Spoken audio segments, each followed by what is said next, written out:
Kathy Barnette is a front runner, but listen to what she said if things don't go her way. Roll tape. If you do not win tomorrow, do you intend to support the Republican nominee, whoever it is? I have no intentions of supporting globalists.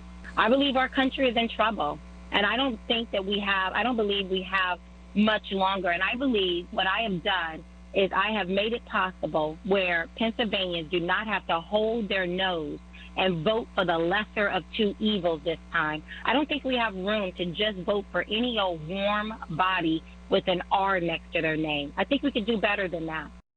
Look who's here right now, Kathy Barnette. Kathy, welcome to the show. Great to have you with us. You say, don't vote. Thank you so much for having me. Don't vote Republican if you lose. That sounds like you're opening the door to the Democrats. I'm sorry. Say that question again. I didn't hear you. We just ran a soundbite from you suggesting that if you lose, you're telling voters, don't vote Republican. I'm saying that opens the door to Democrats, doesn't it? I'm not saying that at all. I mean, listen, I am in campaigning mode. I believe I'm going to win. And I do stand by the fact that that our nation is in trouble and that we don't have much room left on this road to just keep voting for someone that they tell us is more electable, and yet they do not espouse our values. Now, I am always going to support the Republican Party. I am always going to do any and everything I possibly can to make sure that the GOP is strong and that we're winning.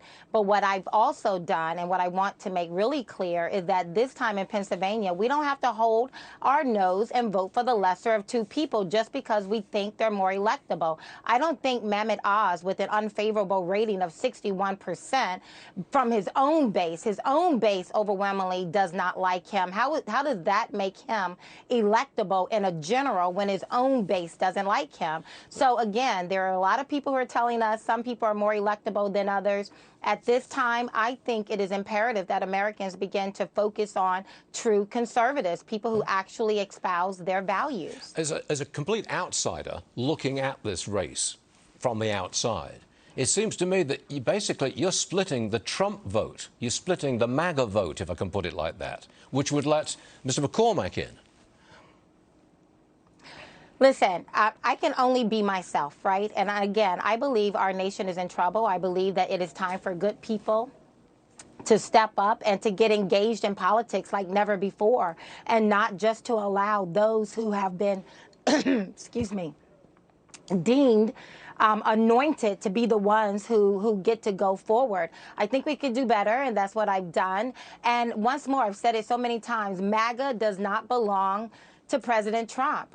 He coined the word, but the people who support the president, we never aligned with President Trump's values. It was always President Trump who aligned with our values. And so I have only been true to myself in believing this is the greatest nation, but that our country is in trouble and she needs better people to stand up and reflect our values, not Democrat-like people who just have an R next to their name. And so that is what I've done, and I'm very excited to see what Pennsylvanians do today. Well, so are we all. It's at the moment, it's almost a three-way tie. We'll have to wait till later to get the results. We wish you the best of luck, Kathy Barnette, and thank you very much for being with us today. Thank you.